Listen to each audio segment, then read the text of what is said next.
I'm going to start off by saying I am not a painter.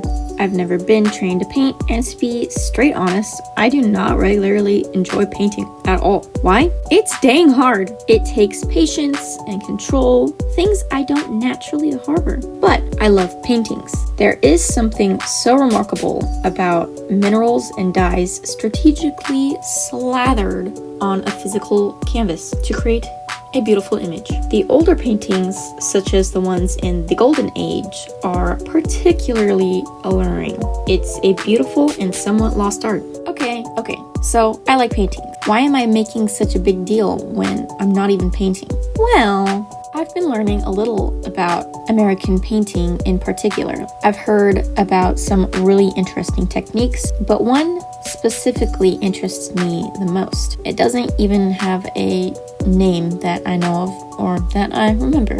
It's just the way they painted back then. Portraits in particular. Portraits are just the ones that most heavily reference this use of technique or design. The painter usually makes the face of the subject the focal point by making it the lightest part of the painting. That was it. I was struck by an intense inspiration. I had to act upon it. But lo, I'm not a painter. I don't want to paint. But what do I know? I know digital art, and this is just the kind of challenge I needed. Once I found myself a photo I liked, I got started into the process. My approach was about making it feel like a real-life painting, at least for myself. I color picked from the original until I had a whole palette. The base colors are all of the darker midtones. I'd focus on one piece at a time, render all the skin, a hair, then the dress. My approach was about making it feel like a real painting. I used a very small brush so that you could see the strokes. Eventually, I ended up losing some of that effect when I got started rendering with larger strokes, but I think it still looks painterly, which is essentially the effect you need. I deliberately changed two things about the subject. I raised her sleeve and changed her face. First off, it made the ruffles of the sleeve quite a bit harder, but all in all, it turned out pretty well. Two things really helped. One, the brush I used had a slight color jitter. This made each stroke have a little more distinction. Two, I used a really good paint-like brush. Before I started coloring, I went ahead and tested a bunch of different tools until I found one that would look right for the challenge. I was also very mindful of the way the color bounces with light. You can see I put a good deal of that lavender dress color onto the skin. The shadows of her face have more brown in them as well. That's because colors are reflective. They travel with the light.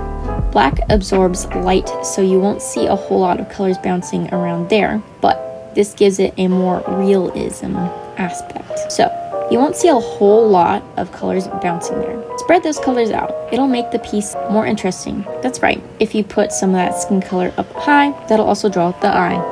The hardest thing to render was the dress. It had a lot more blues and purples throughout than I had noticed originally. I overdid some of the blue, and so I had to push it out by adding more of that base color. The dress also took the most time. Once I finished, I went ahead and edited with overlaying layers. I wanted it all to melt a little better into the darkness, so I added a quick few shadows. I also wasn't sure that her face was light enough, so I put some more direct brightness on it.